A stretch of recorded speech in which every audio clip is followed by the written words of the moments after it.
Apesar de aqui a gente estar em poucas pessoas, a gente tem umas 50 pessoas presencial e temos mais de 100 pessoas na modalidade virtual, né, online.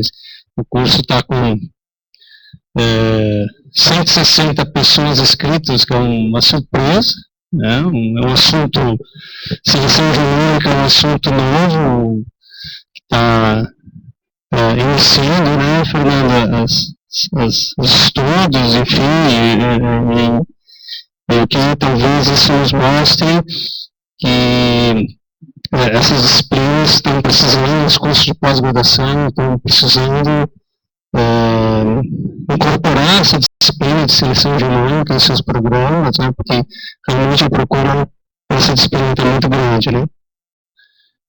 Esse curso, ele inicia hoje, vai até o dia 10, o horário vai ser das 9 ao meio-dia, em intervalo, e à tarde, provavelmente a gente deve iniciar em torno de 2 horas, né, professora Cora? E a gente vai, eu acredito que tem às 4 horas, né? É o do meio?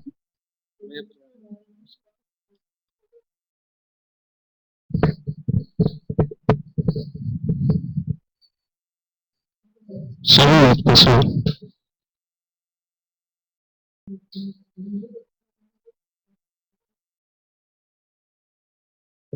Só um minuto aqui, deixa eu resolver um problema técnico aqui.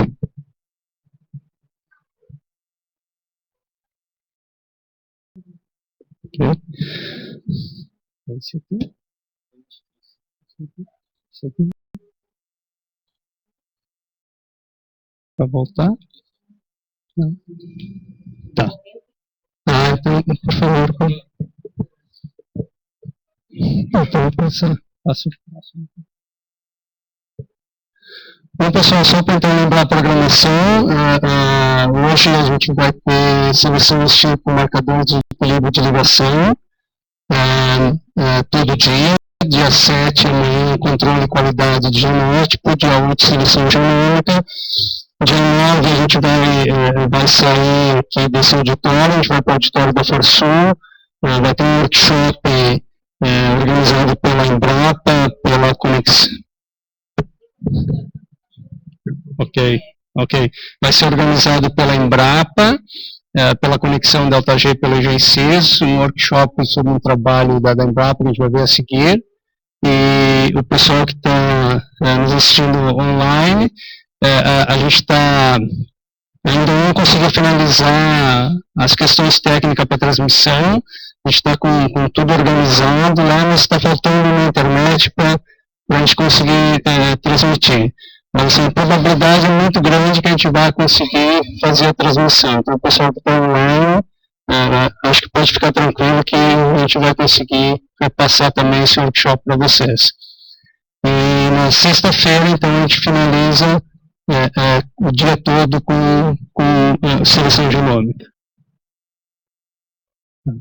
Próximo.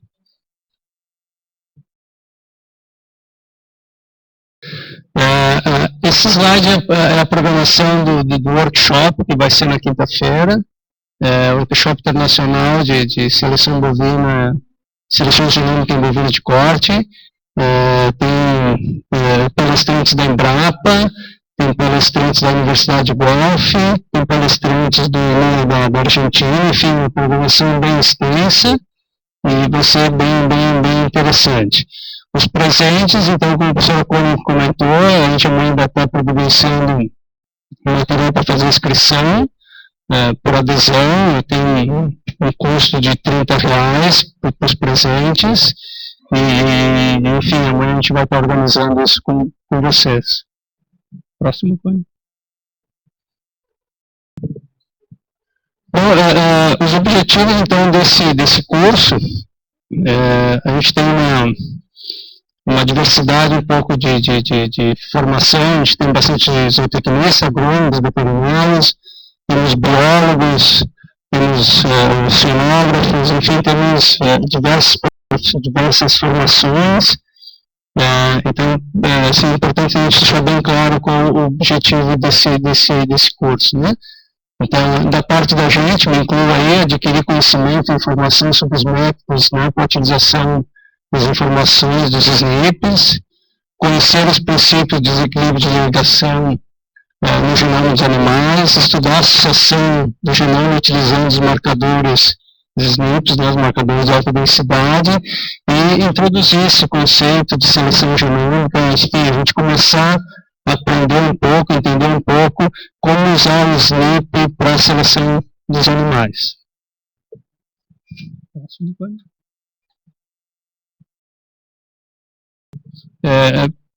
Pessoal, a gente está indo um pouco devagar aqui, tem muita gente entrando online, então a gente está fazendo as conexões e o pessoal que está online também a gente pede um pouco de paciência para a gente conseguir organizar. Daqui a pouco a dinâmica vai ficar um pouco melhor.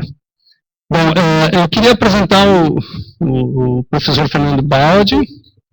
O professor Fernando Baldi é uruguaio, engenheiro agrônomo, formado pela Universidade da República Oriental do Uruguai. Ele tem mestrado em genética e melhoramento animal pela Unesp Jaboticabal, doutorado em melhoramento de genética animal também pela Unesp Jaboticabal, pós-doutorado em melhoramento animal também pela Unesp Jaboticabal, e atualmente é professor também da Departamento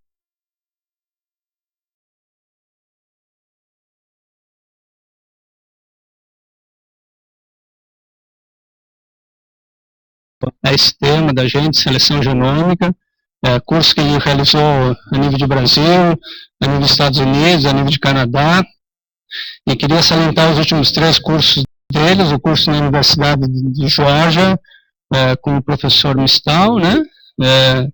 Um curso na Universidade de Guelph com o professor Schenkel e com o professor Medek, que o professor Schenkel vai fazer parte do workshop de quinta-feira, e também um curso no USDA, com o TED, né? Com controle de qualidade dos livros, né? E a nível de pesquisa, o professor Fernando Baldi vem trabalhando num projeto de pesquisa também na Universidade de Jaboticabal, né, o local onde ele tem toda a formação hoje é professor, e aplicação de ferramentas genômicas no melhoramento genético de eficiência reprodutiva em bovinos da raça Nelore, estudo genético quantitativo da qualidade de carcaça e de carne bovina da raça Nelore, aplicação de informação genômica no melhoramento genético de bubalinos de leite e ferramentas genômicas no melhoramento genético de características de importância econômica direta em bovinos Nelore, da raça Nelore. Tem outros projetos, mas citando aqui só os projetos na área genômica, que é o que aqui é o objetivo do curso. Então, eu queria mais uma vez, em nome da universidade, em nome do departamento, agradecer o professor Fernando Baldi por aceitar o convite aí de nos ensinar e a gente aprender com você. E agora é tudo contigo. E aí, um ótimo curso aí para todos nós. Muito obrigado, hein?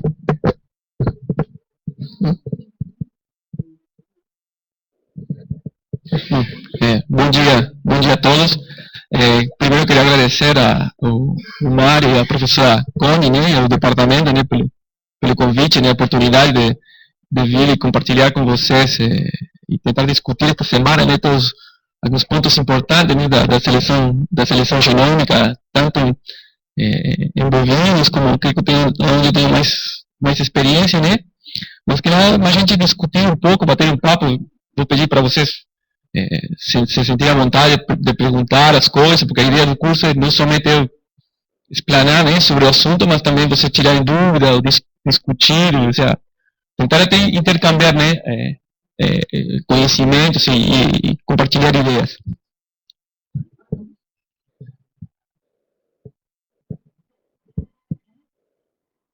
Ok?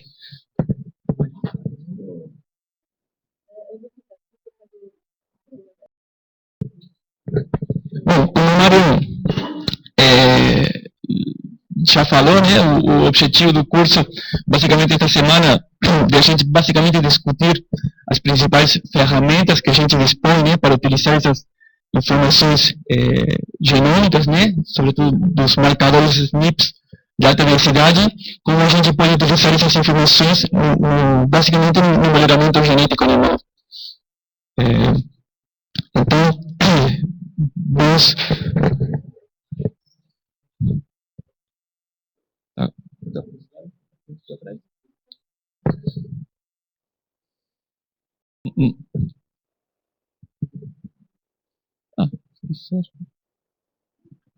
Tá, ok. Bom, como o Mário apresentou para vocês o calendário do curso, então hoje, basicamente, a gente estaria vendo os princípios, né, da seleção assistida por marcadores e, sobretudo, o conceito de desequilíbrio de ligação, que vai ser fundamental, né, para a gente entender toda a parte de estudos de associação e de seleção genômica. Amanhã também vamos ver a parte de controle de qualidade de dados genômicos, que é um ponto bastante importante e que a maioria das vezes não é considerado e tem uma importância fundamental nos trabalhos de associação e de seleção genômica.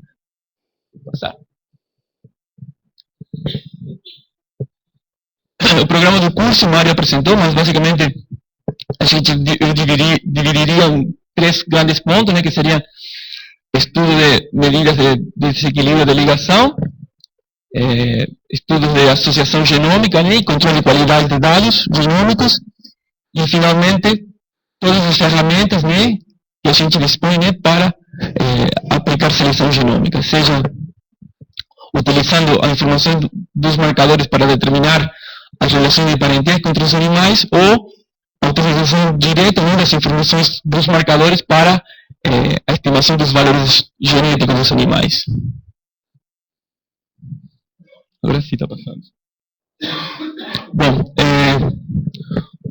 vamos começar hoje, né, pela parte da seleção assistida, ver alguns conceitos de desequilíbrio de ligação, os fatores, né, que afetam o desequilíbrio de ligação em grandes populações, e começar, né, a ver a parte de estratégias para inferência de haplótipos.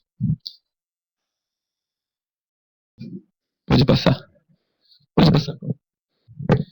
Bom, vamos tentar lembrar alguns conceitos básicos, né, que são importantes, que vão ser importantes ao longo do curso. Pode passar. Se a gente lembra, né, a informação molecular, né, a informação genética, ela está contida, lembram, no núcleo da célula, né, e essa informação genética está contida, né, nos cromossomos. Lembra que os cromossomos, lembrando, né, que os cromossomos são uma combinação de moléculas de DNA e proteínas, certo? Que essa molécula de DNA é onde basicamente está a informação, contida a informação genética, né? Lembrem que a sequência de bases, né, das bases nitrogenadas, são, que, dependendo do arranjo de como essas bases nitrogenadas estão arranjadas, né, no cromossomo, são que vão determinar o tipo de informação genética, né, as variações que existem a nível da população. Só lembrando, né, lembram que o ADN, o DNA, está composto por duas fitas, né, e essas duas fitas, pode passar para o próximo. Essas duas fitas, elas estão conectadas, né, por pontes de hidrogênio, né. Então, tínhamos as pentosas, né, que estão unidas por pontes de fósforo. E vocês lembram, né, a estrutura helicoidal, né, típica dos cromossomos, né. Pode passar. Como eu falei, né, para a gente entender como, e para estudar melhor, né, o DNA, a gente entende que é uma fita, né, com diferentes sequências de bases nitrogenadas, lembram as 4 bases nitrogenadas. Algumas definições, lembram a gente vai se referir a los e locos, o plural, para atribuir a posição em determinado, atribuir determinada posição no genoma, certo? E esses losses, ou genes, certo? A gente pode ter diferentes formas alternativas, variantes, né? Dos diferentes genes que a gente vai chamar de alelos. Um conceito importante, não sei se vocês já ouviram falar, o de haplótipos, que normalmente a gente chama de haplótipos, né? Quando temos uma combinação de diferentes losses que estão localizados no mesmo cromossomo e que eles tendem a ser segregados de forma conjunta. A gente vai aprofundar, sobretudo, na parte de, quando a gente veja a parte de formação de haplótipos e de imputação de dados, vai ser um conceito que a gente vai utilizar muito, então é importante que isso fique claro desde o começo. Pode passar com...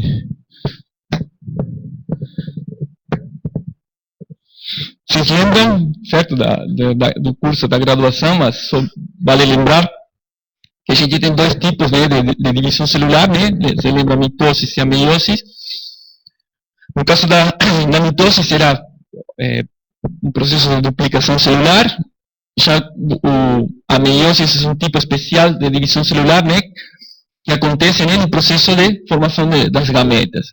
E basicamente você tem que lembrar, né, que durante a meiose o material genético ele é reduzido, né, ou seja, para formar as gametas, né, que seriam células haploides, e que basicamente durante a meiose 1, certo? Vocês lembram que existia o processo chamado o fato de crossing over, ok?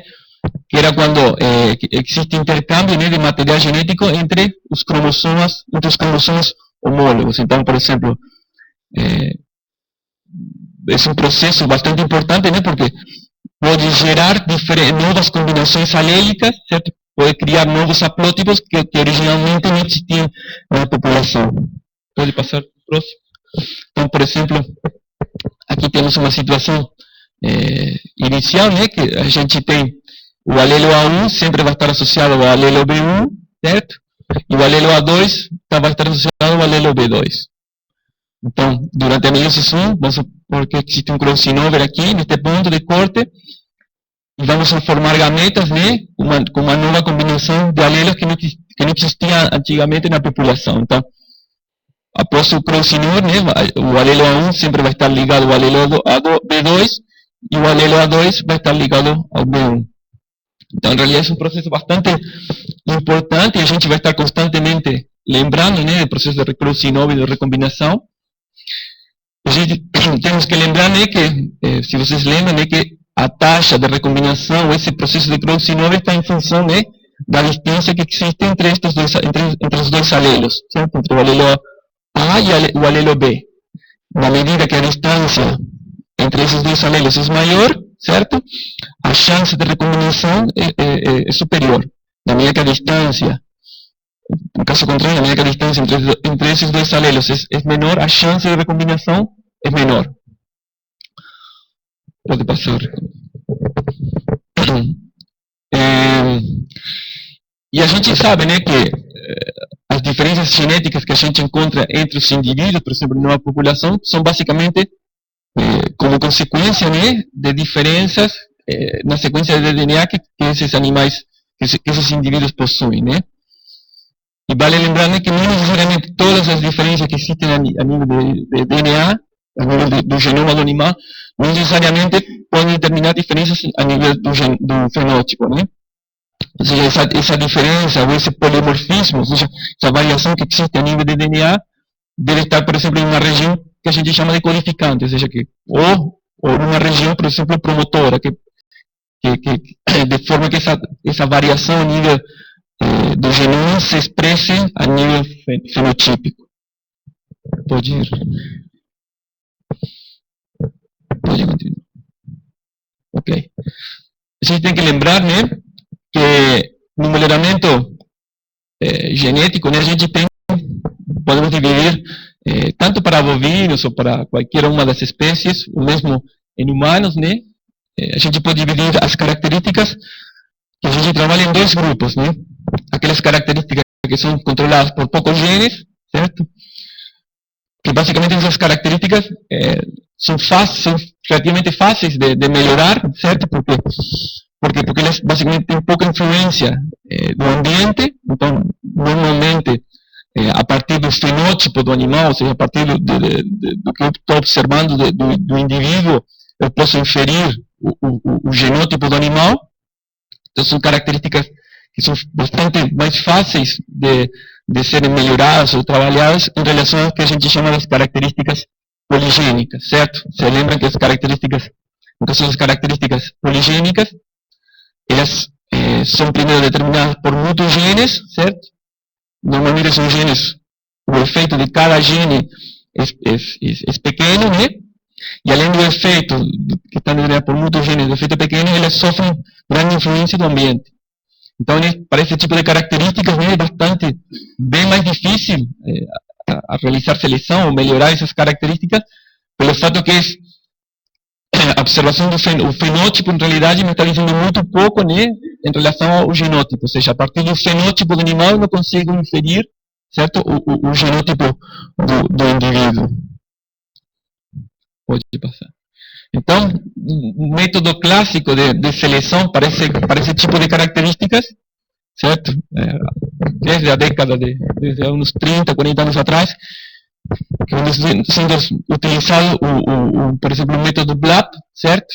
Que ele combina as informações de desempenho dos indivíduos, né? Informação fenotípica, junto com a informação de pedigree, certo? Mais a informação do ambiente, ou seja, para saber, digamos, como o ambiente, a informação de qual foi a influência do ambiente sobre a manifestação do fenótipo. Então, através da implementação de diferentes modelos estadísticos, né, eu consigo predizer, né, qual é o valor genético, né, ou qual é o valor que esse animal possui, quando eu tento valorar esse animal conforme os genes que esse animal possui, né. E esse método, modelo de previsão dos valores genéticos, uma particularidade que tem é que tem sido bastante exitoso, né, para a maior parte das características, né, em muitas espécies.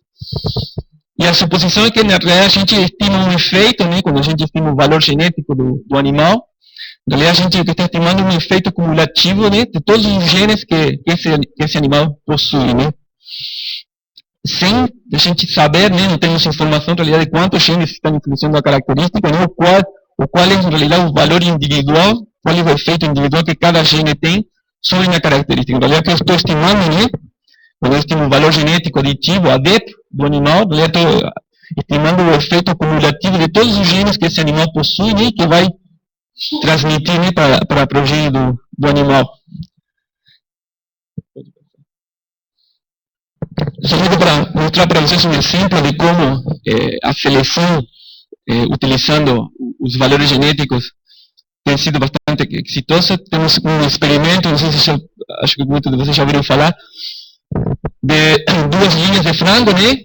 Então, uma linha controle, né, que não foi selecionada nunca, e uma linha que foi selecionada, né, para maior crescimento. Então, aqui temos os dias, né, a idade dos animais e as curvas de crescimento, né, tanto da linha controle, né, da linha seleção, submetida a duas dietas, uma dieta, em realidade, a dieta que o pessoal utiliza hoje em dia, que está utilizando em 2001, né, e uma dieta que foi elaborada com base em informação do ano 1957. E a linha vermelha, tanto a linha contínua como a linha pontuada, mostra, né, seria a curva de crescimento para a linha controle, né, com uma dieta elaborada com informação de 2001 e uma dieta elaborada com as informações de 1957. E observa, né, que a linha selecionada, né, a velocidade de crescimento foi superior, tanto na dieta, uma dieta de alta, uma dieta atual, uma dieta antiga. Então isso mostra, né, na realidade, que independentemente do ambiente, né, de produção que a gente dá, fornece para os animais selecionados sempre foram mais eficientes, certo? Tiveram um crescimento superior em relação aos animais que não foram selecionados. Aqui embaixo temos, por exemplo, a eficiência de conversão.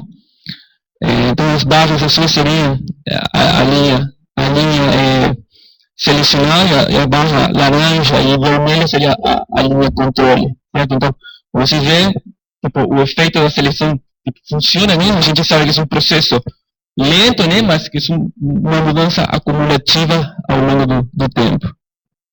Pode passar. Mas a seleção, né? A gente sabe que ela depende da disponibilidade de registros fenotípicos, ou seja, de informação produtiva.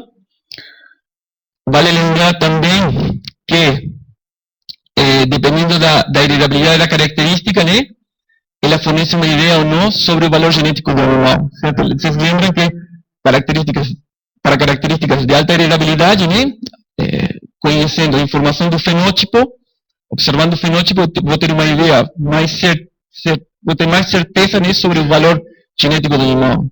No caso de características de baixa heredabilidade, né, o fenótipo é pouco informativo, né, me dizer alguma coisa sobre o valor genético do animal. Então, no caso das características, por exemplo, de baixa heredabilidade, né, a gente pode utilizar a informação dos parentes desse animal ou desse indivíduo, né, para tentar estimar, né, com maior confiabilidade, né, o valor genético do animal. Então, a importância dessa informação de parentesco, né, para tentar melhorar, por exemplo, a confiabilidade com que eu estimo o valor genético de um animal. Agora, essa seleção tradicional, ou seja, utilizando a informação fenotípica junto com a informação de pedigree, ela tem sido bastante exitosa, né, no caso para características de moderada a alta heredabilidade, certo? Agora, existe um grupo de características, por exemplo, características de baixa heredabilidade, ou aqueles caracteres, por exemplo, limitados ao sexo, né? Ou caracteres de difícil mensuração, ou seja, como, por exemplo, se a gente pensa em características da carcaça e cano, ou características associadas à eficiência de conversão alimentar, né? Porque eu tenho que medir o consumo individual de cada animal. Ou aquelas características que são expressas tardiamente na vida do animal, por exemplo, como características associadas à reprodução de fêmeas, que para esse grupo de características, né, a seleção, o progresso, a resposta que a gente pode obter através da seleção, do melhoramento, é bem inferior, certo? A resposta é bem inferior. Pode passar.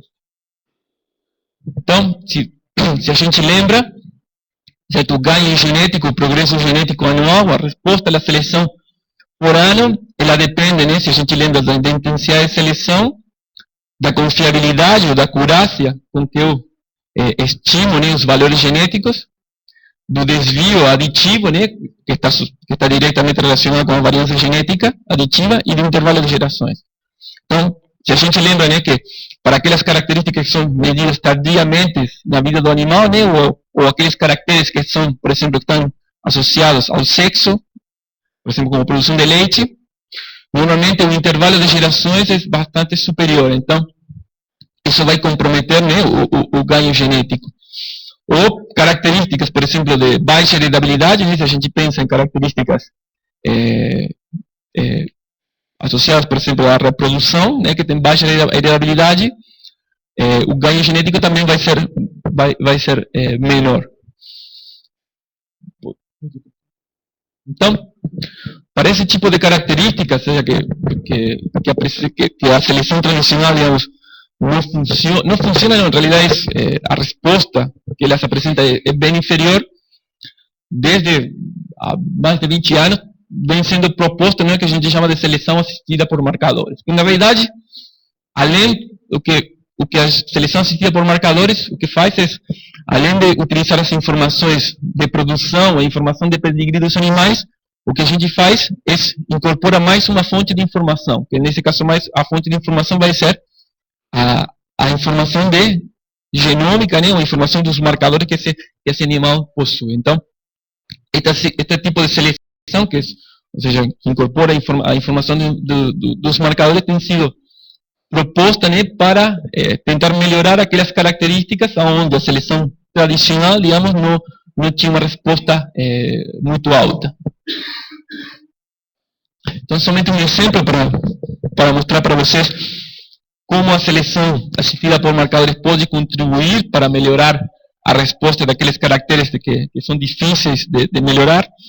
Então, vamos supor uma situação que não tem, tradicional, né, que a gente não sabe, não tem informação sobre os alelos que um animal possui, tem os 3 touros, né, então a única informação que a gente tem, né, para estimar o valor genético do animal é essa informação do fenótipo, né, e podemos estimar, né, os efeitos ambientais. Então, na realidade, para estimar o valor genético do animal, a gente vai descontar do fenótipo o efeito ambiental. Então, é a única informação que a gente possui. Agora, se temos informação sobre os alelos que cada animal possui, né, podemos, digamos, incorporar, esta seria mais uma fonte de informação para tentar, a partir do fenótipo e a partir do efeito ambiental, tentar estimar, né, com maior grau de acurácia ou de confiabilidade, né, o valor genético dos animais. Então, na realidade, a gente não é que está esquecendo da informação fenotípica do animal, senão que, na realidade, a gente está incorporando mais uma fonte de informação, né, para tentar predizer o valor genético dos animais. Pode passar. Então, como eu falei, a seleção assistida por marcadores, né, quando ela começou, né, lá pela década de 90, ela veio, né, para tentar, digamos, melhorar ou acelerar a taxa de ganho genético para aquelas características, né, que apresentavam baixa heredabilidade ou que eram difíceis de ser medidas, certo? Pode passar. Então, a gente vai ver agora como tentar, a partir dessa informação molecular, digamos, como a gente pode incorporar essa informação molecular em um processo de seleção. Então, vamos introduzir agora, passar a como a gente pode encontrar, né, ou detectar essa informação molecular e utilizar essa informação no processo de melhoramento. Pode passar. Então, como nós sabemos, né, no caso das características quantitativas, né, sabemos que elas são determinadas por um grande número de genes, certo? Então, é difícil, observando, né, o próprio animal, observando o fenótipo do animal, saber, né, quais genes esse animal possui para determinada característica. Ou seja, observando o fenótipo do animal, é bastante difícil saber que alelos esse animal possui. Então, a gente utiliza uma ferramenta, né, que a gente chama de marcadores moleculares, certo? Que eles permitem identificar, né, ou me dizer, né, tipo, a partir dos marcadores, que alelos, para determinado gene, um animal, por exemplo, pode ter. Pode passar. Então, esses marcadores moleculares, né, em realidade, eles vão estar sempre associados ao que a gente chama de QTL. E QTL, em realidade, originalmente, eles, vocês já ouviram falar, são chamados de genes de efeito maior, ou seja, é qualquer região do genoma, né, do DNA, que influencia alguma característica de importância produtiva. Originalmente, o QTL sempre associava, né, a algum gene, alguma região do DNA que tinha algum grande efeito sobre uma característica, mas de aqui para frente, né, durante o curso, a gente sempre vai se referir a QTL, você vai referir a QTL como qualquer região do genoma do animal que tem influência sobre a característica produtiva, né, independentemente do efeito, se ele for de grande efeito, ou seja, se tiver grande influência ou tiver pouca influência. Então, esses marcadores, os marcadores moleculares, né, o que permitem é rastrear ou tentar identificar, né, QTLs, ou seja, aquelas regiões do genoma do animal, né, que estão associadas, né, ou que afetam características quantitativas. Então, uma propriedade importante dos marcadores é que eles possuem uma herança mendeliana, ou seja, a gente pode rastrear, né, por exemplo, se a gente tem um indivíduo que é heterocigoto para um determinado marcador, certo? Esse marcador pode não estar associado a um QTL, mas eu sei que se esse indivíduo é heterocigoto, certo? E esse animal tem uma progenie numerosa, espera-se que 50% dos filhos dele vão receber o alelo vermelho, né, para o marcador, e o outro 50% dos filhos dele vai receber o alelo verde. Certo? Então, vamos supor que se os animais que recebem o alelo vermelho, vamos supor, eles possuem um peso de mama superior em relação aos animais que recebem o alelo verde, eu posso concluir, né, que provavelmente este marcador está associado, né, ou está indicando algum gene, né, que está afetando de forma significativa, por exemplo, o peso de mama. Então, em realidade, a mecânica que funciona dos marcadores é, como eles possuem herança mendeliana, eles vão ser transmitidos de geração para geração, e se esse marcador estiver próximo de algum QTL que influencia alguma característica de importância produtiva, eu vou conseguir. Esse marcador, né, vai ser informativo em relação aos genes que esse animal possui. Pode passar. Existem, vocês já ouviram falar, muitos de vocês acho que já trabalharam ou escutaram, né, que existe uma variedade enorme, né, de marcadores moleculares. Basicamente diferenças a nível de como eles detectam, como a nível de laboratorial, vantagens e desvantagens de cada uma, então, de cada um desses marcadores, mas eu não vou entrar em detalhe. Agora, o que importa, pode passar.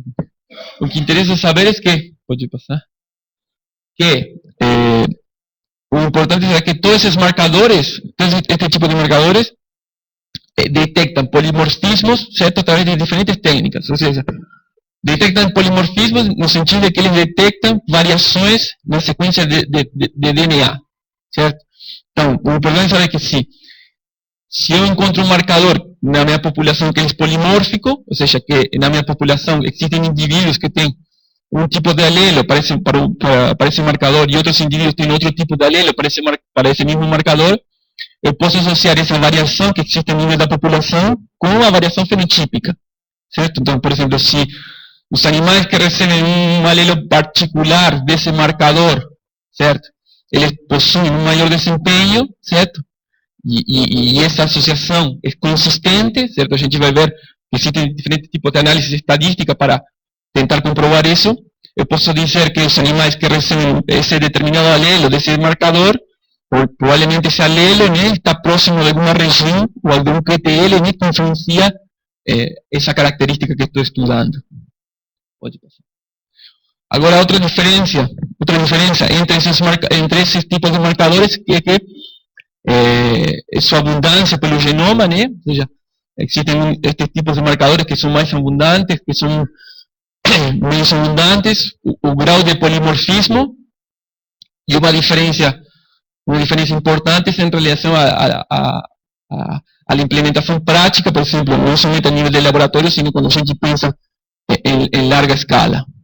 E um ponto importante também em relação ao custo de genotipagem, que basicamente, vamos ver mais para frente, mas uma das limitantes de por que a seleção assistida por marcadores digamos, para a maioria das espécies animais, né, de interesse produtivo, ela não funcionou, digamos, não rolou na prática, é basicamente pelo alto custo, né, que algumas dessas técnicas têm. Pode passar. Continuando, né, digamos, o que precisamos, por exemplo, para detectar um QTL, ou seja, para detectar um gene que influencia, né, ou para detectar uma região do DNA que influencia uma característica de importância produtiva. Então, a informação que a gente precisa, né, o princípio básico seria ter animais genotipados, né, para o marcador, e além disso, a gente tem informação fenotípica. Então, o princípio básico é tentar achar se as variações que existem a nível dos marcadores, ou seja, a variação que existe nos polimorfismos dos marcadores, estão associadas com variações a nível do fenótipo do animal. Pode passar. Então, basicamente, por exemplo, temos aqui três touros, né? Então, o princípio básico é primeiro, na minha população, é tentar encontrar polimorfismo do marcador, ou seja, que existem variações a nível do marcador em relação aos alelos desse marcador, se o marcador deve ser polimórfico, e posteriormente eu vou realizar um trabalho de associação, que tentará verificar, né, se existe alguma relação entre a variação que existe a nível do genótipo do marcador com a variação a nível fenotípico. Então, em realidade, é uma análise de variância simples, que em realidade eu tento ver, né, se a variação que existe dentro dos marcadores, certo? Dentro de cada uma das classes, eu comparo essa variação com a variação que existe entre as classes dos marcadores. Então, quando a variação que existe entre as classes é superior à variação que existe dentro da classe, normalmente o teste vai ser significativo. Então, aí eu posso concluir, né, que provavelmente este marcador está associado a algum QTL, ou está próximo de alguma região que influencia, por exemplo, a produção de proteína.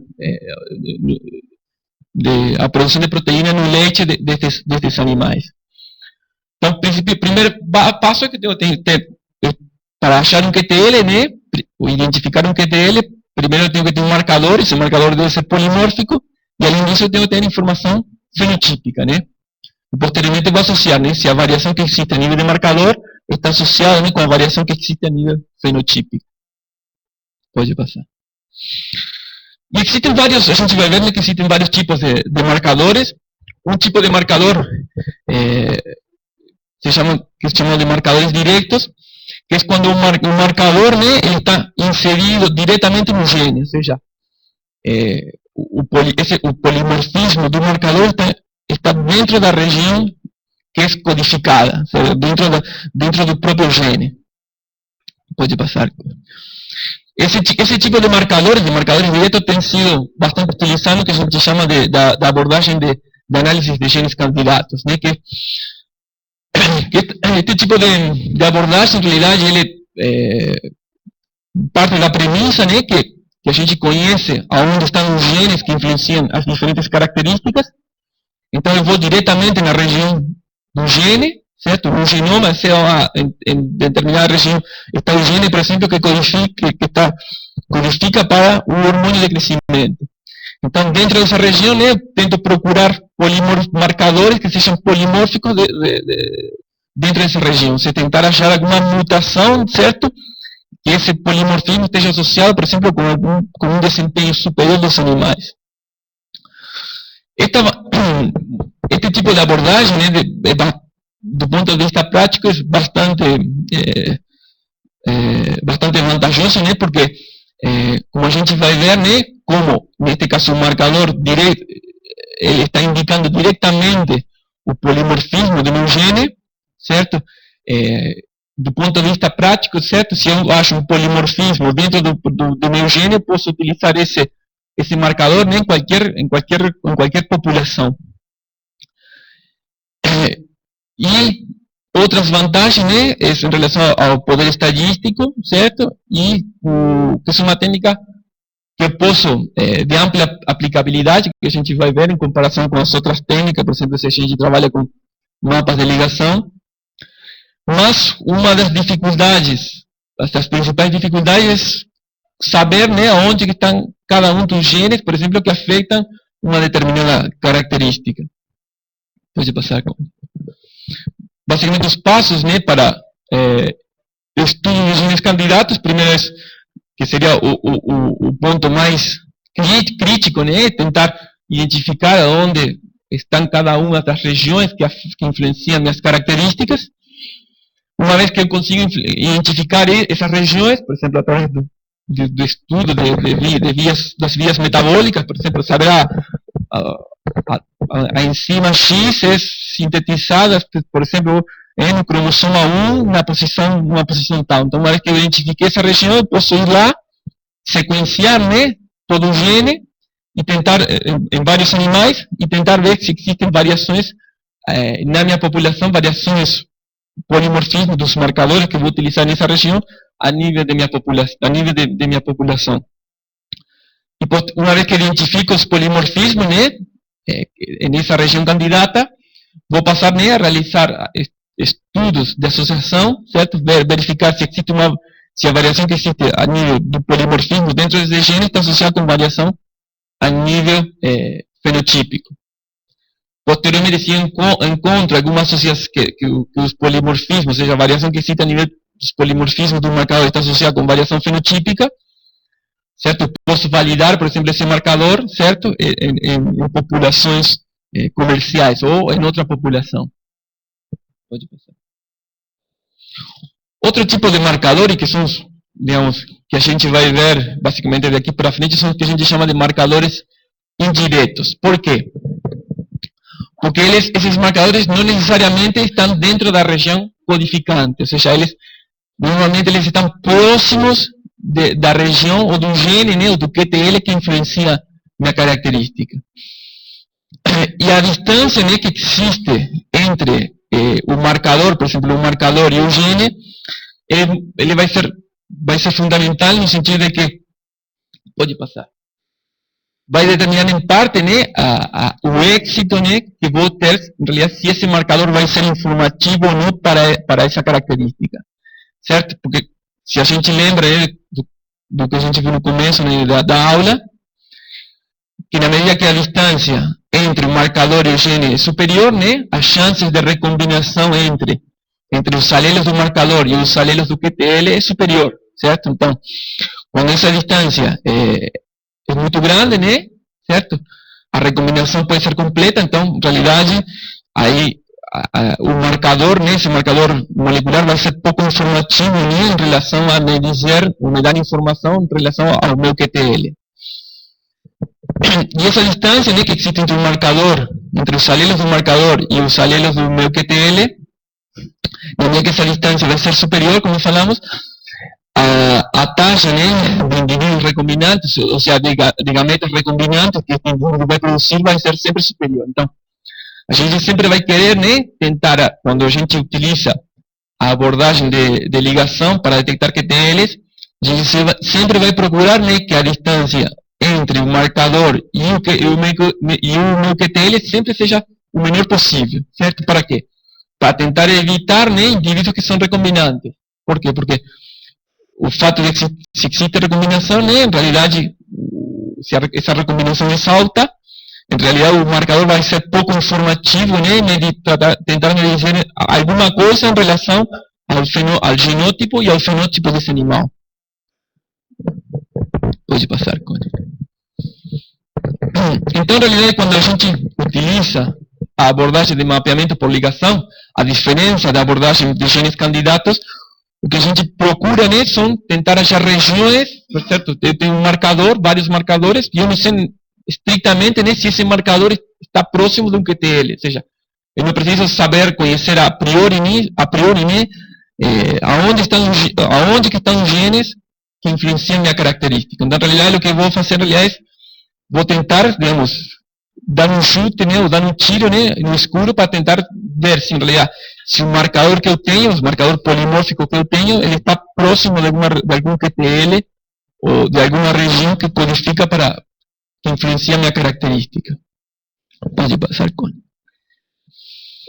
Agora, quando a gente trabalha com mapeamento por ligação, existem dois conceitos, né? O equilíbrio de ligação e o desequilíbrio de ligação, que é muito importante que vocês saibam ou conheçam, porque sempre existe, o pessoal confunde bastante, né? Tipo, na minha população, que é bom ter equilíbrio de ligação para achar um QTL ou o equilíbrio o desequilíbrio de ligação. Na realidade, uma definição estrita, né, de que quando marcadores em losses diferentes se encontram em associação ao acaso, ou seja, que eles segregam de forma independente, a gente diz, né, podemos dizer, né, ou afirmar que quando esses marcadores que estão em diferentes losses, eles segregam de forma independente, a gente diz, né, que esses marcadores estão em equilíbrio de ligação na população. Quando eu falo assim, que eles segregam de forma independente, a gente pode pensar, né, que esses marcadores estão em cromossomos diferentes. Mas também pode acontecer, né, que esses marcadores, certo, eles estão no mesmo cromossomo, né, só que a distância entre eles é tão grande, né? Certo que a recombinação entre eles é completa, então eles estão agindo, né, como se eles estivessem segregando de forma independente, como se eles tivessem cromossomos diferentes. Agora, o conceito de desequilíbrio de ligação é contrário, né, ao conceito de equilíbrio de ligação. Então, na realidade, quando a gente diz, né, que na minha população os marcadores, tenho 2 marcadores que estão em desequilíbrio de ligação, quer dizer que esses 2 marcadores eles estão segregando de forma conjunta, certo? Então, por exemplo, quando eu falo assim, que os alelos de 2 marcadores estão segregando de forma conjunta, quer dizer, por exemplo, que se eu encontro o alelo A1, sempre o alelo A1 vai estar associado ao alelo B1 do outro marcador. E, por exemplo, no caso do outro alelo, o alelo A2 sempre vai estar associado ao alelo B2. Pode passar.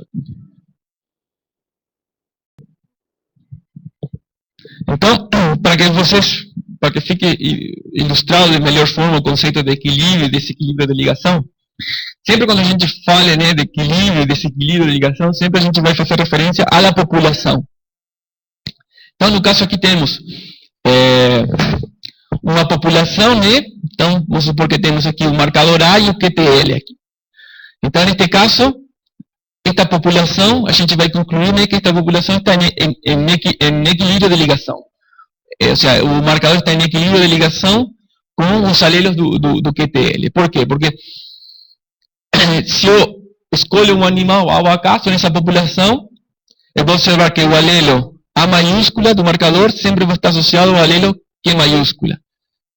E o alelo A minúscula sempre vai estar associado ao alelo Q minúscula.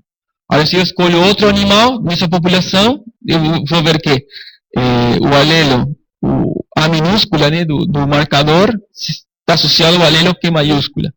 E o alelo A maiúscula está associado ao alelo Q minúscula. Então, na realidade, se eu computo, né, eu calculo as frequências alélicas e as frequências dos haplótipos, em realidade, vai parecer, né, que os alelos do marcador e os alelos do QTL estão se segregando de forma independente. Agora, quando eu tenho um caso, né, outro marcador, né, por exemplo, mas esse marcador está em desequilíbrio de ligação. Então, se esse marcador está em desequilíbrio de ligação com os alelos do meu QTL, eles não vão segregar de forma independente. Ou seja, sempre que eu encontre o alelo do marcador, o alelo A do marcador, A maiúscula, sempre vai estar associado ao alelo Q maiúscula do QTL. E a mesma coisa para o alelo A minúscula com o alelo Q minúsculo. Então, nesse caso, né, quando existe desequilíbrio de ligação entre marcadores, ou entre o marcador e os alelos do QTL, o marcador vai ser muito informativo em relação a me dizer a nível de toda a população, certo? Se eu encontro este alelo, vai me dizer informação sobre os alelos do QTL. Mas, quando eu tenho uma situação a gente vai ver, né? Quando eu tenho uma situação de equilíbrio de ligação, ou seja, uma população que ele está em equilíbrio, que os marcadores, tanto os alelos dos marcadores como os alelos, por exemplo, de um QTL, eles estão em equilíbrio de ligação, pode acontecer, né, que dentro, se a gente sabe, né, as estruturas da família, ou seja, a gente tem informação sobre o pedigree, podemos observar que dentro de famílias, normalmente, mesmo que a população esteja em equilíbrio de ligação, dentro das famílias, os marcadores vão estar em desequilíbrio de ligação. Por quê? Porque dentro da família, né, a fase de ligação entre o marcador e o QTL sempre vai ser a mesma. A gente vai ver que isso não necessariamente se cumpre em muitas gerações, ou seja, essa fase de ligação vai se romper ou quebrar em poucas gerações, mas se a gente utiliza poucas gerações, a gente vai encontrar que se a gente tem informação das famílias, dentro de cada família, os marcadores vão estar em desequilíbrio de ligação, mas a nível de toda a população, certo? Os marcadores estão em equilíbrio de ligação. Esse é um conceito bastante importante, né? Porque a gente vai de aqui para frente, nos próximos dias, sempre estar falando desse equilíbrio de ligação. Mas você tem que pensar assim, que quando a gente fala de desequilíbrio de ligação, a gente, tanto de equilíbrio como de desequilíbrio, quando a gente está falando a nível de população, certo? Então, quando eu utilizo marcadores que estão em desequilíbrio de ligação, eu posso utilizar essa informação dos marcadores para selecionar em toda a minha população, certo?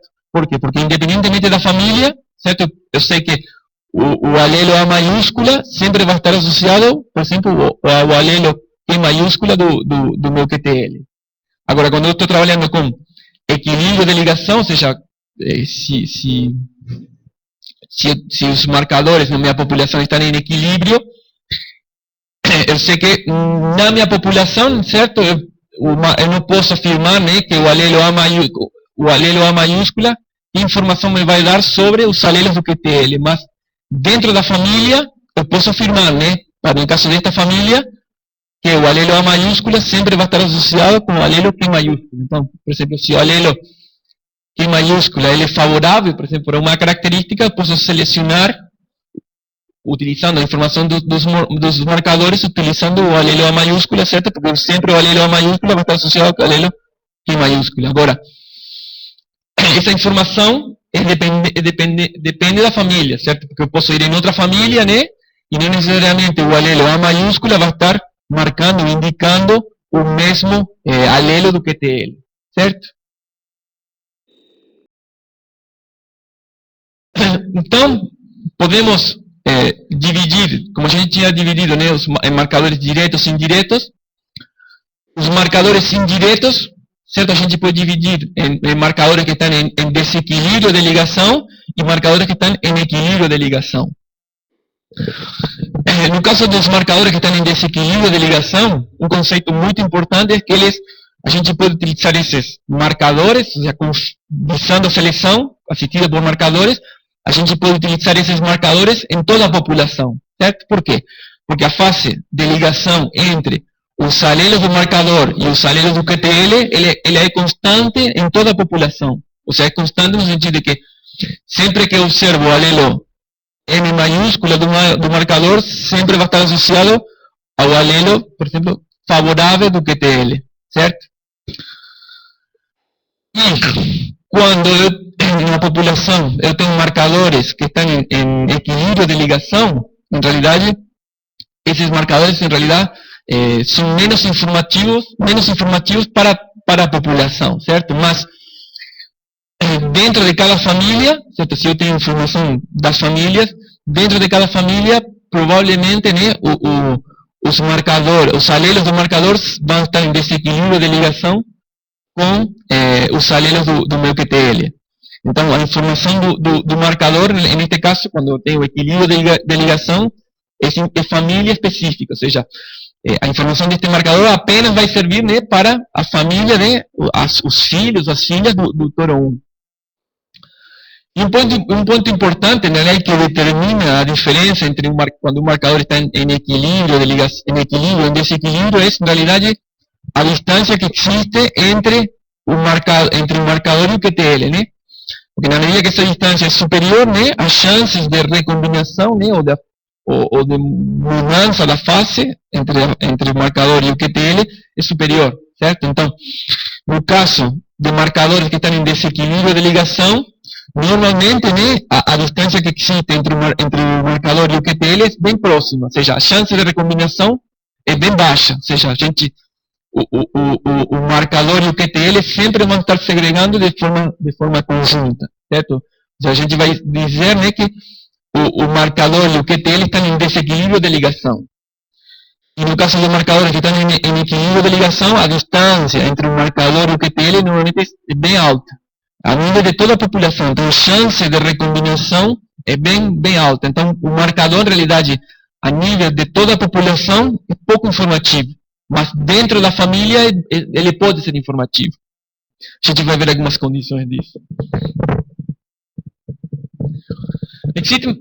Pode passar. Existem três grandes formas de detectar QTLs a nível em populações. E têm sido bastante utilizados digamos, na literatura para tentar detectar QTLs. Uma primeira abordagem é o cruzamento entre linhas, por exemplo, entre linhas endogámicas ou raças diferentes para formar, por exemplo, uma população sintética e nessa população tentar procurar QTLs, certo? Outra forma seria utilizar, por exemplo, populações comerciais que já existentes, que tem informação das famílias, então eu posso estudar dentro de cada família, né, e tentar utilizar marcadores para procurar QTLs, ou seja, seria utilizando o princípio de equilíbrio de ligação, e no caso de populações comerciais, que por exemplo eu não tenho informação das famílias, eu posso procurar também QTLs, mas utilizando o conceito de desequilíbrio de ligação. Pode passar. No caso da utilização de cruzamentos, né, e formação, por exemplo, de uma raça, de uma população F1, né, o conceito basicamente é quando eu tenho duas raças ou duas linhas, por exemplo, em produção vegetal, tem sido bastante utilizado, por exemplo, para detectar QTLs. Eu tenho duas populações que são altamente endogâmicas, então, se essas duas populações são altamente endogâmicas, provavelmente os alelos dos diferentes genes eles vão estar fixados. Então, a ideia, né, de formar uma população F1, certo? Cruzar essas duas linhas endogâmicas ou essas duas raças que são, por exemplo, que podem ser selecionadas para diferentes objetivos. A ideia de realizar cruzamento entre essas duas linhas para formar uma população F1 é que posteriormente essa população F1 pode ser, por exemplo, retrocruzada com uma das linhas ou realizar uma autofecundação. E o objetivo, em realidade, é que tentar, né, que os alelos, tanto dos marcadores como os alelos dos QTLs, que na minha população original eles estão fixados, tentar que esses alelos segreguem, certo? Então, conseguindo isso, né, eu vou conseguir, né, em princípio, né, de tentar procurar, né, detectar QTLs, né, que influenciam na característica. A gente vai ver no período mais para frente, né, que em realidade, através de um cruzamento, né, de duas linhas que eles divergem, né, nas frequências alélicas, eu vou conseguir criar, né, níveis elevados de desequilíbrio de ligação na população. Então, se eu tenho um nível alto de desequilíbrio de ligação, digamos, eu posso utilizar marcadores para tentar rastrear, né, QTLs que influenciam minha característica. Pode passar, Conde. Então, por exemplo, vamos supor, eu tenho duas raças, né? Elas possuem, tanto os alelos do QTL como os alelos dos marcadores, eles estão fixados. Estão fixados para diferentes alelos, então, nestas populações é difícil, digamos, rastrear, né? Utilizar os marcadores, né, para rastrear QTLs. Por quê? Porque, em realidade, os marcadores não são polimórficos, ou seja, todos os animais têm, para este marcador tem um alelo M maiúscula e nesta população todos os animais têm um alelo M minúsculo. Então, em realidade, os marcadores não seriam polimórficos. Então, se eu cruzo essas duas raças, certo? Vou criar uma população F1, certo? E posteriormente essa população F1 eu posso acasalar, né, com alguma das linhas, realizar uma retrocruza ou simplesmente acasalar ela, os indivíduos F1 com indivíduos F1 para formar um F2. Então, o que eu vou conseguir na realidade é que vou conseguir segregar, né, separar os alelos do marcador com os alelos do QTL. Então, em função, né, da proporção de indivíduos não recombinantes, em função da quantidade de indivíduos recombinantes, eles vão me dizer, né, informação sobre. Lembra, né, que na medida que a proporção de indivíduos recombinantes está em função, né, da distância que existe entre os alelos do marcador e o QTL. Então, eu posso utilizar essa informação, né, para a quantidade de indivíduos recombinantes me vai dizer, digamos, a que distância está este marcador do QTL. Em realidade, pode passar. Próximo. Em realidade, o que eu vou fazer, em realidade, quando eu tenho, por exemplo, a população, posso fazer uma retrocruza, né, com uma das linhas puras, e o que eu vou fazer é um contraste, contrastar os indivíduos que receberam determinado alelo do marcador com os indivíduos que receberam, por exemplo, outro alelo do marcador. Ou seja, eu vou contrastar os indivíduos homocigotas com os indivíduos heterocigotas na população retrocruza. Em realidade, se esta diferença, digamos, for significativa, né, eu posso afirmar, né, que este alelo o alelo M, por exemplo, está associado, né, esse marcador pode estar associado, por exemplo, com algum QTL. Esta abordagem tem sido bastante utilizada, por exemplo, no caso de suínos ou no caso da produção vegetal para tentar rastrear QTLs. Agora, um problema, né, que normalmente a gente, quando procura um QTL, né, sempre está interessado em saber não somente a posição que esse QTL está, sino também conhecer o que a gente chama alfa, que seria o efeito desse gene, né, ou desse QTL. Então, quando eu utilizo apenas um marcador, em realidade o efeito da posição e o efeito do próprio marcador e da posição, normalmente eles estão confundidos. Então, uns anos atrás, né, tinha sido proposto um método, né, que se chama de mapeamento por intervalo, que em realidade eles utilizam mais de um marcador de forma de separar, né, tentar estimar de forma separada, né, o efeito do marcador da distância que existe entre o marcador e o QTL. Então existe um conceito chamado de probabilidade condicional, né, que ele utiliza.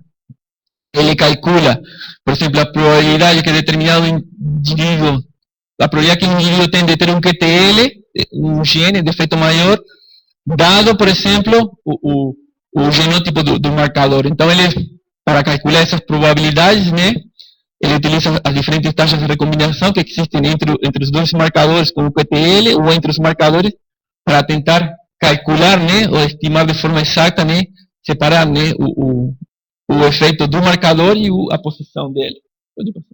Pode passar. Então, basicamente, não vou aprofundar, porque é uma abordagem um pouco complicada, mas, em realidade, o que ele vai fazer é dado a posição de dois marcadores, né, ele vai, através de diferentes testes, né, diferentes análises, ele vai testando diferentes posições, e aquela posição que dá, por exemplo, que me fornece o maior valor de este, né, o maior critério ou o menor erro de predição vai ser a posição exata onde esse QTL provavelmente esteja. Então, uma forma, digamos, de separar o efeito do marcador da posição. Pode passar. Outra abordagem, ou seja, que tem sido utilizada para procurar QTLs é a utilização, por exemplo, de populações comerciais já existentes. Então, tem sido muito utilizada, por exemplo, no caso de gado de leite. Então, que a gente tem muita informação em relação ao pedigree da população. Então, basicamente, existem dois delineamentos, né, que a gente chama, vamos ver, né, delineamento de netas e delineamento de filhas, que em realidade pode passar, pode. Que em realidade por exemplo, no caso do delineamento de netas, eu vou ter informação dos marcadores, certo? Porque eu não sei se existe um QTL, mas eu vou ter informação dos marcadores. Eu vou genotipar um touro, né, e vou genotipar os filhos dele, e posteriormente realizar um contraste, né, entre os indivíduos, por exemplo, que receberam este tipo de marcador em relação aos indivíduos que receberam este tipo de marcador. Então, quando essa diferença for significativa, né, eu posso concluir, né, que provavelmente este marcador está associado, por exemplo, com o alelo favorável do meu QTL. Outro delineamento também utilizado pode passar. Esse delineamento de filhas, que em realidade ele não é tão, o poder estadístico dele é um pouco menor em relação ao delineamento de netas, né, porque no caso anterior ele tinha duas gerações, ou seja, tinha duas chances de recombinação, então em realidade este teste, o poder é um pouco inferior. mas na realidade, no caso do alinhamento de filhas, eu vou genotipar o touro, certo? E vou genotipar as filhas do touro dele. Então, eu vou posteriormente comparar, né, o desempenho, né, a produção de leite das filhas que receberam este marcador em relação às filhas que receberam este outro marcador, este outro alelo do marcador. Então, em realidade, é um teste um pouco, o poder desse teste é um pouco inferior em relação ao delineamento de NET. Pode passar. Basicamente, o poder tanto da utilização de cruzamentos para a criação de uma linha F1 ou o delineamento de filhas e netas, esses testes, né, para tentar detectar QTL, essas estratégias para detectar QTL, o poder desses testes depende basicamente tanto da fração de recombinação, que seria a proporção de indivíduos que são recombinantes, ou seja, que me vão dar uma ideia, né, da distância que existe entre os alelos do marcador e os alelos do QTL, do número de animais informativos para o marcador, ou seja, do número de animais que seriam recombinantes, e também vai depender tanto da heredabilidade da característica, ou seja, características que possuem alta heredabilidade, normalmente os testes são mais poderosos, do tamanho do efeito do marcador, certo? Quanto maior o efeito, maior o poder, da frequência tanto dos alelos do marcador como dos alelos do QTL, e do nível de significância que vai estabelecer para dizer, né, se o marcador influencia ou não a minha característica, ou seja, se o contraste entre os grupos são diferentes ou não. Pode passar, Cone. Existe finalmente outra estratégia quando a gente, por exemplo, não tem informação de famílias, que é a utilização, por exemplo, em populações comerciais, que a gente não tem muitas vezes informação de pedigree, que também podemos, digamos, procurar QTLs, né, populações que a gente não tem pedigree. Ou seja, não necessariamente a gente precisa de informação das famílias, né, para estudar como os alelos do marcador segregam dentro da família. Então, nesse caso, a gente utiliza o princípio básico de desequilíbrio de ligação, né, porque agora a gente está trabalhando a nível de toda a população. Então, um princípio básico é que quando a gente utiliza este tipo de estratégia, é que o marcador deve estar em desequilíbrio de ligação como o QTL, ou, em outras palavras, que se eu estou utilizando mais um marcador, que os marcadores devem estar em desequilíbrio de ligação. Por quê? Porque, como eu não conheço as famílias, certo? Eu tenho que ter a certeza, né, de que a fase de ligação entre os marcadores é a mesma para todos os indivíduos, né? Pode passar. E na realidade, até uns anos atrás, como a gente tinha, em realidade, disponia de poucos marcadores, certo? Em realidade era bem difícil, né? Tipo, a chance a gente tinha que ter muita sorte, né? De encontrar um marcador, por exemplo, que ele estivesse o suficientemente próximo, né? Por exemplo, de alguma região que codifique, por exemplo, para alguma característica. Então, a gente vai ver na segunda parte, né? Que hoje em dia a gente dispõe de novas tecnologias, né, que permitem, né, utilizar centenas de milhares de marcadores. Então, a densidade, né, ou a cobertura que a gente tem do genoma completo é bem superior. Então, a chance, por exemplo, de encontrar um marcador que esteja suficientemente próximo de um gene de interesse é bem superior.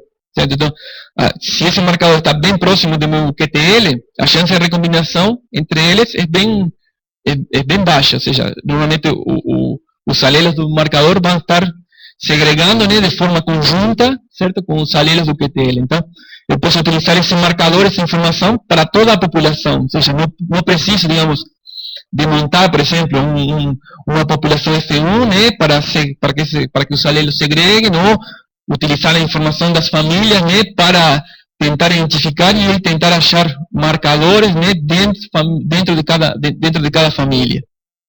Pode passar.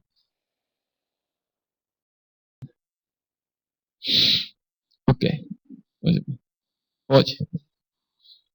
Pode passar. Então, antigamente, né, tanto como a gente viu, tanto a estratégia de utilização de genes candidatos ou de mapeamento por ligação, essas estratégias para tentar achar QTLs, digamos, sofria, né, ou tinha uma grande limitante, era que, como a gente tinha poucos marcadores, ou seja, a densidade de cobertura do genoma era bem baixa, então a gente tinha que utilizar delineamentos específicos, né, experimentos, tanto para a formação, por exemplo, de uma linha sintética, né, ou de utilização de informação das famílias, para tentar achar, certo, marcadores, certo, que estejam ligados, associados, né, com QTLs. Mas hoje em dia, né, como a gente dispõe de maior número de marcadores, a densidade de marcadores na minha população é bem superior. Então, como essa densidade é bem superior, eu posso utilizar, né, o princípio de desequilíbrio de ligação para tentar mapear, por exemplo, identificar marcadores, né, que estejam associados, por exemplo, com características produtivas. Então, na realidade, hoje em dia tem um maior número de marcadores e a chance desses marcadores serem mais informativos é bem superior. Pode passar, Connie.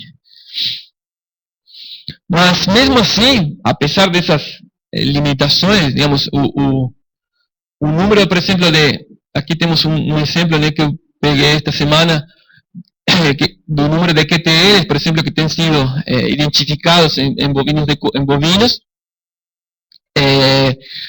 tem sido bastante grande, ou seja, digamos, só que a implementação prática desses estudos, ou seja, dessas descobertas, tem sido bastante limitada. Por quê?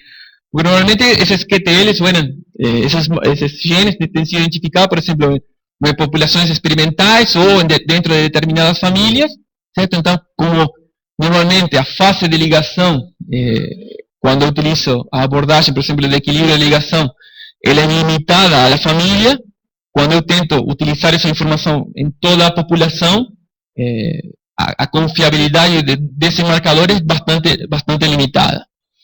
Só um detalhe, como você pode observar, né, que a maioria dos marcadores, né, ou dos QTL que têm sido identificados, normalmente têm sido para aquelas características que são difíceis de medir, certo? Ou que a gente precisa, por exemplo, de um teste de progênie, né, para serem avaliadas. Então, por exemplo, a produção de leite, consumo alimentar residual, características associadas com qualidade da carne, o peso da carcaça. Mas, apesar do grande número de QTLs que tem sido descoberto, a implementação prática tem sido bastante limitada. Pode passar.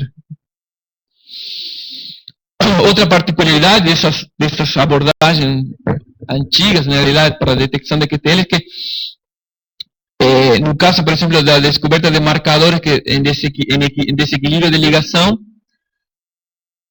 como eles têm sido bastante limitadas, né, porque pelo fato de que até na época, né, quando em 2004, digamos, não existia essa nova tecnologia, né, de genotipagem em larga escala, então o número de marcadores que eu tinha, né, era bem inferior. Então a chance de encontrar um marcador, por exemplo, que esteja associado com alguma característica de interesse, ou seja, utilizando o princípio de desequilíbrio de ligação, era bem limitada. Então, a nível prático, né, a maioria dos marcadores que existem para as diferentes espécies, na época, eram marcadores, sobretudo marcadores diretos, ou seja, marcadores, né, o polimorfismo, né, que estavam diretamente dentro da região codificante. Então, a chance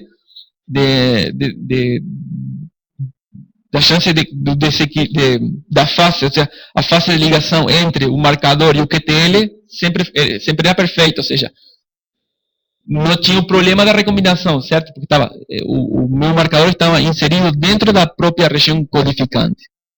Pode passar. E nesse sentido, tipo, apesar de todas essas limitantes, digamos, a gente conhece a nível comercial, né, diferentes marcadores, né, que estão associados, por exemplo, com características produtivas. O mais conhecido, por exemplo, o GeneStar, que ele está associado, são vários SNPs, marcadores que estão associados, por exemplo, com qualidade de carne e eficiência alimentar. Pode passar, Conde.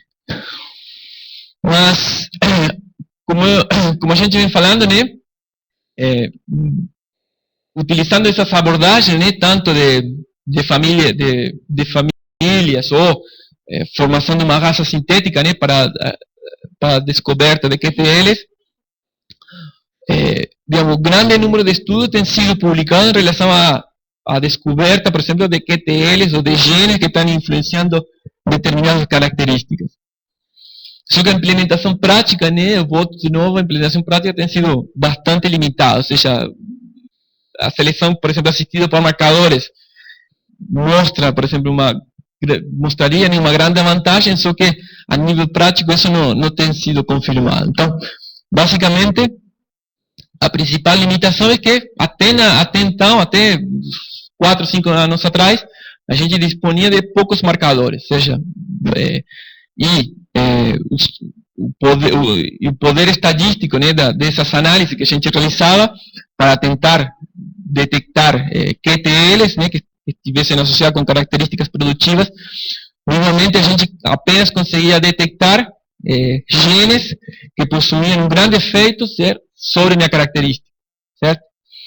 E como a gente bem sabe, né, no caso das características quantitativas, elas são influenciadas por muitos genes. Então, normalmente a gente identificava, né, um gene, por exemplo, um QTL associado com alguma característica, por exemplo, com peso, só que, em realidade, esse gene explicava muito pouco, né, de toda a variação fenotípica e da variação genética. Então, em realidade, tudo bem, o meu QTL tem um efeito importante sobre a característica, só que, em realidade, explica muito pouco de toda a variação. Então, quando eu utilizo essa informação para tentar melhorar, né, a capacidade preditiva de meus modelos, essa informação, em realidade, não ia contribuir, né, com muita informação adicional.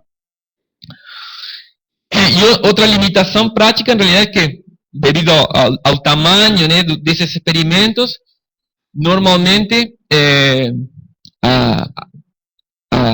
a chance de detectar, por exemplo, regiões ou QTLs de efeito menor, certo? Era bem escassa. Então, normalmente, mesmo que a gente tivesse um número grande de QTLs, o tamanho reduzido dos experimentos reduzia as chances, né, de encontrar genes, por exemplo, de efeito menor. Ou seja, apenas a gente conseguia detectar marcadores, né, ou genes de efeito maior.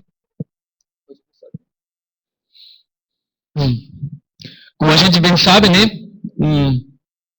aqui tem um trabalho que analisou, né, o efeito, a distribuição do efeito de diferentes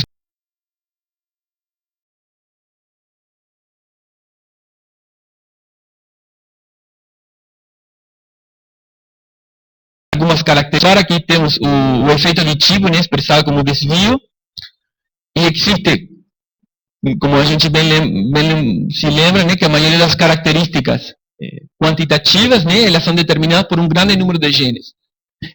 E a maioria desses genes, em realidade, eles têm um efeito pequeno, certo? E existem muito poucos marcadores, né, que têm um efeito grande, ou seja, um efeito grande positivo ou um efeito grande negativo. Então, esses trabalhos, né, utilizando essa abordagem tradicional, né, de seleção assistida por marcadores, elas apenas conseguiam detectar estes QTLs, né, aqueles genes, né, que tinham efeito maior. Então, muita informação já passava desapercebida, ou seja, porque não tinha suficientemente poder estadístico, né, para tentar detectar, né, aqueles genes que têm um efeito menor, ou seja, onde a somatória de todos estes genes de efeito menor já vai ter uma contribuição bastante importante, né, para a minha característica. Pode passar. Mas mesmo assim, existem, por exemplo, algumas características, né, que elas são influenciadas, por exemplo, em grande parte por poucos genes. Então, não sei se já ouviram falar, por exemplo, o gene DGAT1, certo? Que esse gene explica, em algumas raças, até 50% da variação genética em porcentagem de gordura. Então, por exemplo, nesse caso, digamos, se eu consigo detectar marcadores, já foi detectado, ou identificado marcadores que estejam associados com este gene, eu consigo utilizar a informação desses marcadores digamos, isso de forma significativa, certo, de contribuir com mais informação, né, por exemplo, para melhorar geneticamente, por exemplo, a porcentagem de gordura. Mas a maioria das características que a gente conhece daí são determinadas por muitos genes, onde o efeito de cada gene é pequeno. E a abordagem tradicional, né, de identificação de marcadores, ela é bastante limitada em relação a tentar descobrir, né, ou identificar os genes que têm esse efeito pequeno sobre a minha característica. Outra dificuldade, digamos, é em relação ao custo da genotipagem, né, porque o custo e além disso a facilidade, né, porque todos aqueles marcadores que a gente viu, né, mencionei, normalmente o custo da genotipagem e a aplicabilidade, né, dessas informações, desses marcadores a nível comercial em larga escala normalmente era bastante limitada. Outra dificuldade seria, por exemplo, a utilização incorporar essa informação dos marcadores, por exemplo, na avaliação genética. Por exemplo, em muitos casos, acontecia que a característica que estavam sendo associadas com o marcador são diferentes das características que normalmente são utilizadas, por exemplo, nas avaliações genéticas. Então, muitas vezes existe dificuldade, né, de compatibilizar a informação, os fenótipos que estão sendo associados com os marcadores e os fenótipos que são utilizados nas avaliações genéticas. Outra dificuldade é em relação ao que a gente chama de intervalos de credibilidade, ou seja, pelo fato que a gente tinha poucos marcadores, certo? Normalmente, quando a gente encontrava um marcador associado a algum QTL, a distância que existia entre o marcador e o QTL normalmente era bem grande, bem superior, bem grande. Só que, em realidade, a gente detectava essa associação pelo fato de que, ou porque eu estava trabalhando com informação de dentro de famílias, ou estava utilizando informação, por exemplo, de uma população sintética, de uma F1 ou uma F2. Então, normalmente eu criava níveis de desequilíbrio de ligação bastante elevados.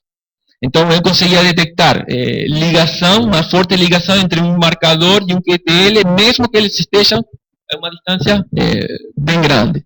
Agora, não necessariamente isso acontece em populações comerciais, né? Normalmente em populações comerciais, os níveis de desequilíbrio de ligação não necessariamente são os mesmos que eu criei, por exemplo, em uma população sintética ou dentro de famílias.